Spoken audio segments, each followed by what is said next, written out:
The components of core really were driven by the pre-MBA, pre-matriculation. This is almost a good way to say, hey, get a taste of it here and see if this is really what you want out of your MBA. What are the different pieces of the core? So there's, I would say, 3 different components of the program. One are the asynchronous courses, so it's financial accounting, business analytics, and business strategy. Don't do this if you're just trying to check a box. 90% of the folks say that they're immediately more confident at work. All of my clients who've gone through it say that they found it genuinely valuable.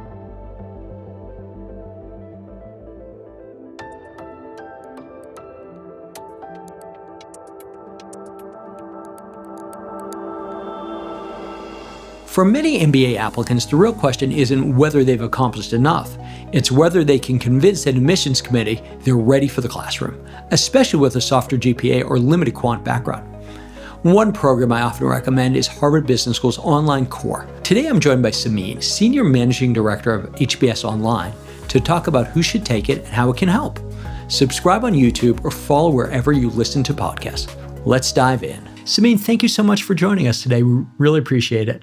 Why don't we start with your own background, how you worked your way to HBS? Great. Thank you for having me today, Harper. Of course. Carol. Just wonderful to be here talking about core business essentials and HBS Online. So my background, I started my early career in consulting. So after graduating from Stanford with a degree in geological and environmental sciences, I went into management consulting, of course. Makes sense, of course. Natural progression there. Yeah. And after a couple of years, like many of the folks that you work with, I took a step back and looked at my background and realized I wanted more of kind of the foundations of business. So I decided to apply for an MBA program, was lucky enough to be accepted at HBS and decided to attend. And 2 years later, went back to my firm, which sponsored me for my MBA, and got a little bit more experience in consulting, always focused on the consumer side, whether that was retail, consumer products. So focused on that space, and then transitioned into really a career in publishing. I started in magazine publishing, worked at Time Inc. for many years on brands such as People, InStyle, Entertainment Weekly, running sort of anything from audience development to a P&L, so more general management roles. And then transitioned into book publishing, once again, in an industry that faced a lot of disruption and transition. Sure yes. In some ways, you'll see some common themes in my background around consumer, digital disruption and working in those industries. And so about 10 years ago, moving back to the Boston area, there's not a lot here that's in publishing. And so decided to reach out. Legacy publishing. Yes. Yeah. Decided to reach out to my network and connected with an old professor of mine, Professor Bharat Anand, who's now the dean at NYU Stern, but back then was the senior associate dean for what was known as HBX, a little startup within HBS. And so decided to join the team there and really help bring the education that I was so fortunate to have in person, but bring it to the global audience. So that's a little bit of my journey. Okay, so in fact, why don't we talk about then? So now it's HBS Core Certificate of Readiness. Why don't you just give us a sense of what it is, what does it include, what sort of courses you have with it? So the history of core really begins with the MBA program. So the genesis for the program was to replace an in-person pre-matriculation program that existed. So when you were accepted to HBS, everyone, including myself back in the day, you had to take an assessment and see if there were any gaps. And so a lot of students don't come in with the background in strategy or accounting. And so the faculty really looked at what are those essential components that are an important part of before you enter into an MBA program. Sort of leveling the playing field a little bit. Yeah. So for each individual, looking at those gaps so that classroom discussion, which is such an important part of the HBS experience, is as rich as possible for everyone. It's not slowed down because someone is still learning, those fundamental the basics of accounting or whatever it is. Yeah. Exactly. And so, it was meant to replace that program, and in fact, it did. So it lessened the burden for folks having to come to campus early. and they were able to complete the content asynchronously. So the components of core really were driven by the pre-MBA, pre-matriculation expectation around. Okay. So it was really an introduction to business school. It was really making sure that you had the foundations. And was it Exactly. originally exclusive to pre-matriculation HBS students, or was it always kind of open to the general public? It's a great question. It's been quite a journey for us. And, over the last 10 years, we've had, 12 years almost now, we've had about 40,000 people take core. And so it did start with the MBA program and replacing what was then called the analytics program for that pre-matriculation audience. But pretty quickly, we realized that there was something here that would be appealing and beneficial to a much wider audience. I've honestly thought about taking it many times. I don't know. Yeah, as of I'm always now, curious. exactly. When my clients Yeah. take it, I'm always mildly intrigued. Maybe I should do this in the off season. Yeah, and it is a lot of work, and we'll get into Yes, that. yes, I tell my clients that too. Exactly. Not to be taken lightly. Exactly. But at the same time, it really does provide that foundation. And I think that's part of the appeal, not just for the college student who's interested in business, maybe one of the archetypes of folks we have are the liberal arts background, someone who's looking for that while they're in college, maybe thinking about business as an, potential career option, or pre-MBA, definitely. What are the demographics of the class? Yeah. Is it mostly, you're saying college students, which surprised me, but I guess upon reflection makes a lot of sense. If you want to be one of our success stories, sign up for a free consultation with a member of our full-time MBA admissions team. Since we've worked with tens of thousands of applicants over the past 2 decades, we can give you our honest opinion on your chances and help you put together your very best application. That is not a sales call, but rather your first session with one of us for free. We can give you a profile evaluation, answer specific questions about the process, review your resume, talk about your school choices, and so much more. Sign up at mbaMission.com/consult. We look forward to working with you. Yeah, the way we think about it today, which is different from when it started. When it started, it was very much a pre-MBA audience, but today I kind of think of it as in thirds, a third college to pre-MBA, a third early to mid-career, and a third entrepreneurs. And so it is a really wide range The entrepreneurial cohort. Yeah, it does make sense. Yeah, I'm surprised by that. So let's get into what are the different pieces of the core action. Yeah. So, interestingly, we've had this program for a long time. And as you both know very well, the world of business has changed, really. I mean, it's been on this evolution, but that change has accelerated in the last few years with AI, digital transformation, even before that. And so we really took a hard look at the program and really fundamentally reshaped it into what it is today, which is core business essentials. So there's, I would say, 3 different components of the program. One are the asynchronous courses. So it's financial accounting, business analytics, and business strategy. So those are the 3 kind of foundational elements that are the expectation.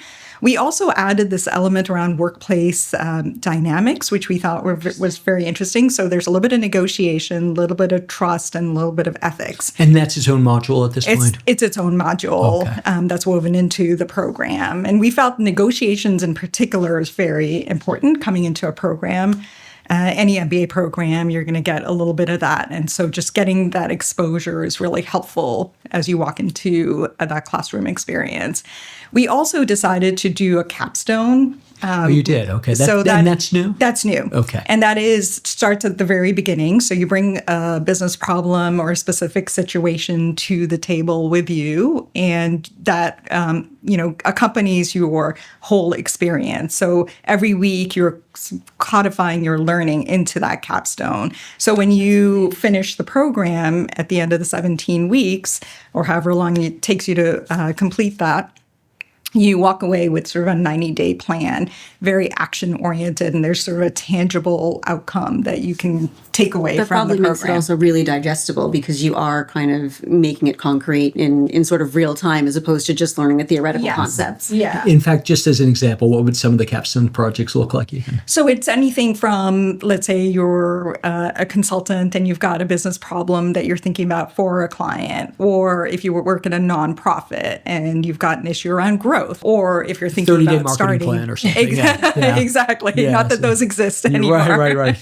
But really, it's anything any specific either individual problem that you're, bringing to the table, or organizational or team-based. It's very flexible in what you can do with the capstone, but it's really meant to make sure that you really internalize that learning and you learn how to put it into practice. For us, it's all about the learning component, but also the hands-on practical pieces. That's a real distinction for us. No, that makes sense. And if I'm a participant, what does the program actually look like in terms of how long is it? What is my work expectation? Just what's it like in the classroom?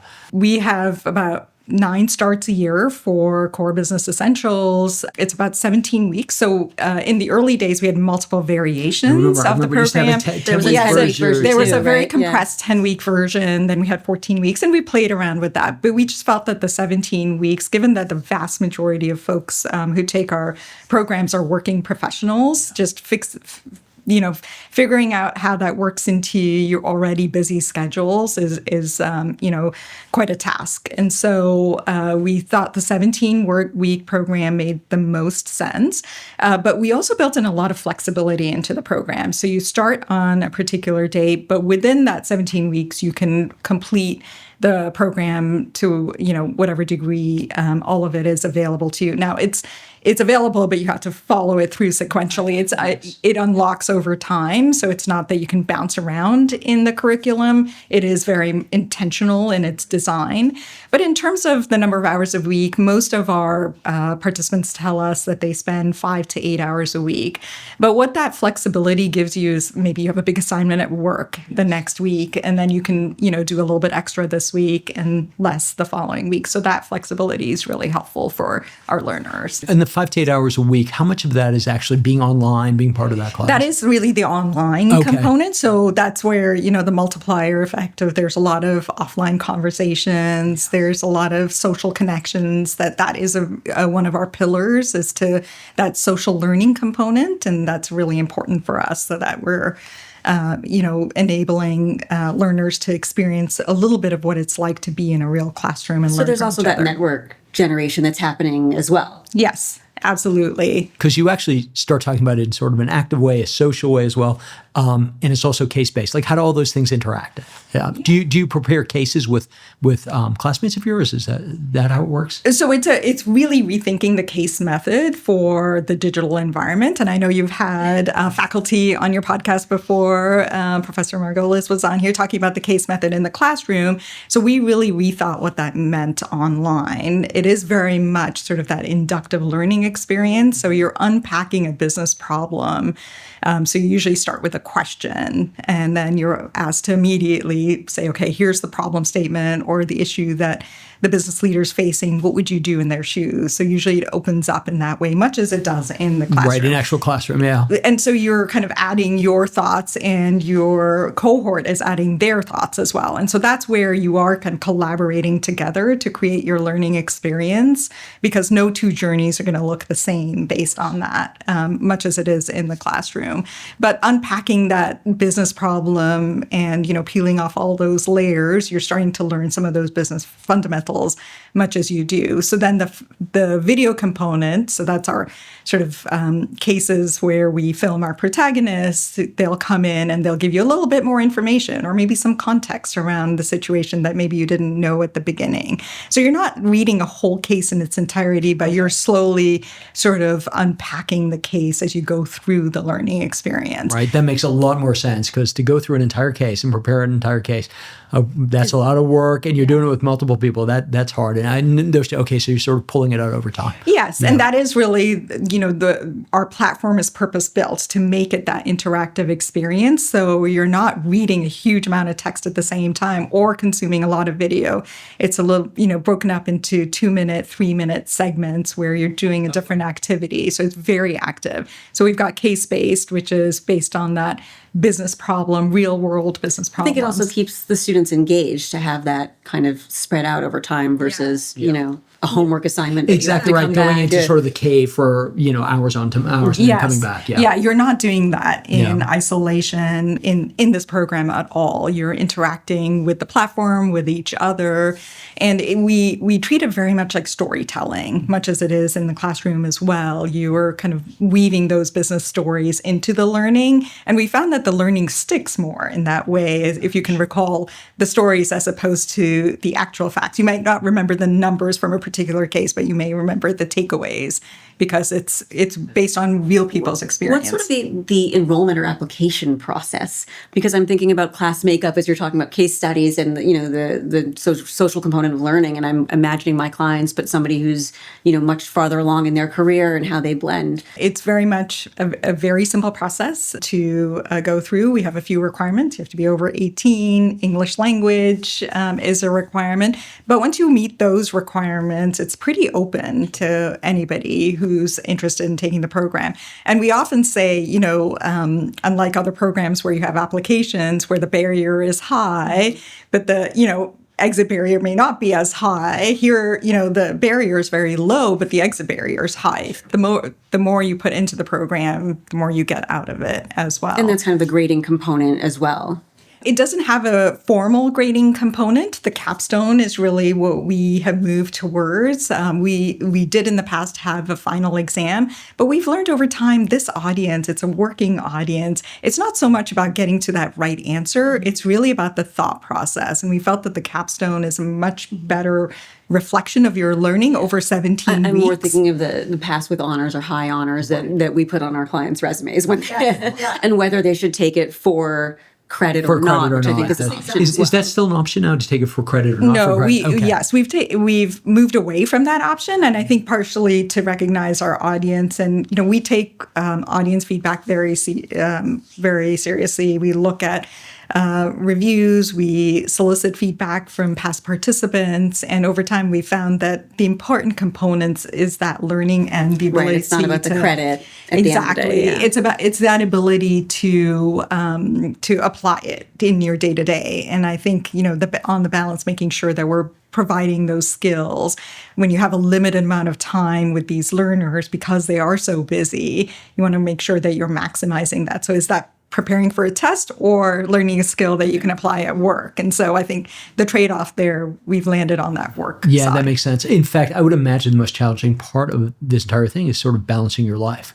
Exactly. With sort of figuring this all out. Yeah. Because we're talking now at 5 to 8 hours a week for 17 weeks. So we're talking, that's a really pretty significant. It's a huge time commitment. Contribution at that point. Yes. And it's the one thing our learners always tell us at the end. It's that amount of rigor that is part of the program. That's not something they expect necessarily, particularly those who've taken other programs. It is quite rigorous, and that's by design. I don't know if you talk to your clients about this, but I tell them, don't do this if you're just trying to check a box. Yes, absolutely. It is intensive. It requires commitment. But I also tell them, all of my clients who've gone through it say that they found it genuinely valuable, which I think, whereas, with some other online courses that are asynchronous, it truly is checking a box. It's checking a box. You have to, spend a certain amount of time in the module, and then you get a completion certificate.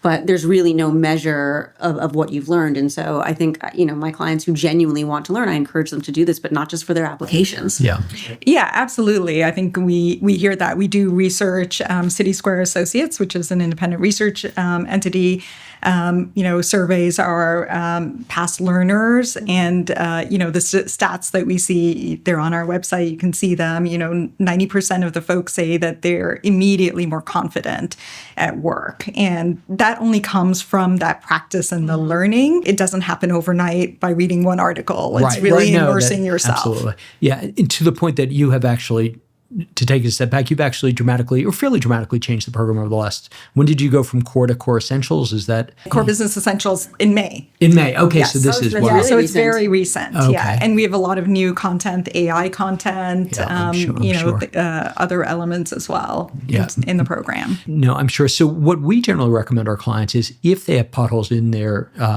academic background, that HBS Core is a great way of filling that. Is that how also you see it? Do you recognize that some of your the people who are taking the class are actually people who are going to be applying to business school. Yes, we definitely see that quite a bit. People will say to us, similar to my background, you maybe have components. I did statistics, but I didn't do accounting. And so, thinking about it more holistically, or if you've been out of school for a couple of years and you're in the workforce and you may have expertise in a very narrow area, the opportunity to step back and think about business holistically, there's not a lot of programs that allow you to do that. So it's sort of covering pieces of your background or filling those gaps, but it's also giving you that holistic view. I don't know if you can speak to this, but from an HBS admissions standpoint, I'm curious if they value it, sort of in the same way, or if it's because they're going to be in HBS as well. Like we say fill a gap, for this, and I know that it's has a lot of value for other schools, but I'm curious to know, if it has that same value for HBS. Yeah, the application does specifically ask, the HBS application does specifically ask. And many do also list it in terms of additional information. There's space to list, other programs, credentials, things like that. Yeah, and so many do list core, and it is still used by the MBA program. So, is it really? Yes, so even before you go in so there. There's still an assessment for all matriculating students, and it's available to all students. Some are required to take one component, two components, or all three, depending on their backgrounds, but it is open. And we do see people going in there and,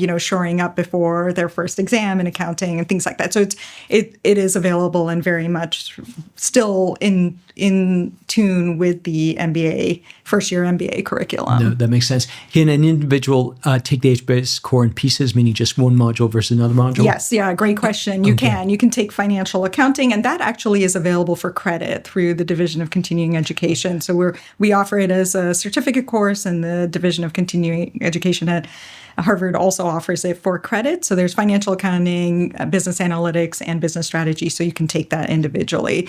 And, many of the MBA students who come in, that's exactly what happens to them. If there's one piece that is, they need a little bit more help with. Yeah.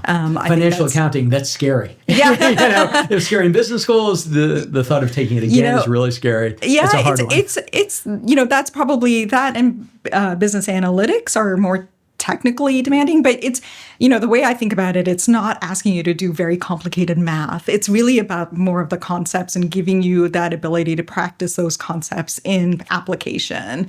And I think that's what people find valuable. Thinking back to my experience, because I hadn't had accounting, I hired a tutor before I came to HBS. And I'm sure you hear that a lot from people that you work with as well. This takes the guesswork out of that. And this is something where we work with the same faculty that teach in the MBA program. So we know that the content is exactly what they would expect their students to know coming in.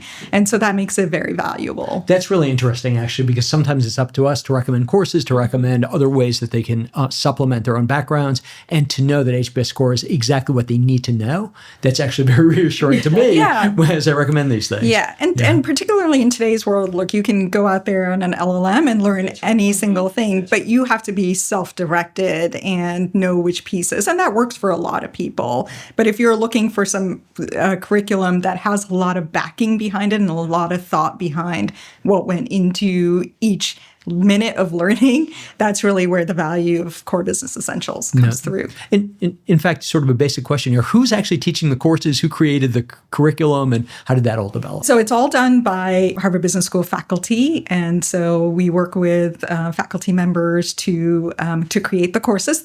All the learning is asynchronous. So once they create the courses, they're not teaching it live, but we are working with them to update the content. So financial accounting and business analytics went through very major updates over the last 6 months or so. And so we work with the same faculty to create that, or new faculty in the case of business analytics, and bringing in some of those newer ideas, because cases get written every day at HBS. And so, management thinking, all of that evolves over time. And so we want to make sure that our content reflects the current thought within the school. How do you sort of see it evolving? looking ahead, you obviously just had kind of a major update, but I'm curious to know how you're kind of planning for future iterations, or if you're planning for future iterations. Even if it's landing in the, I'd be curious also, is it landing in the MBA classroom? Meaning if the MBA classroom was feeding it at some point, is it going to start feeding the MBA classroom? Yeah, it's very much sort of that flywheel sort of effect there. We are absolutely thinking of updating it. You know, it's, I think gone are the days of creating something and letting it sit there. Right. I think that evolution, and, you know, the courses had been updated through the years. You know, accounting is a great example where the regulations change, and we've always updated that. But really fundamental things like AI, they've sort of changed the way you think about some of these disciplines. And so we envision that pace is going to continue. So we will continue updating the courses. And since it's the same faculty who teach an MBA who work with us, that's a very sort of virtuous cycle there where they're taking elements, putting it into the classroom, but also feeding back to us and saying, okay, you know, 6 months later, if we're updating this, let's put this piece in, or this case has evolved in this way and we need to address it.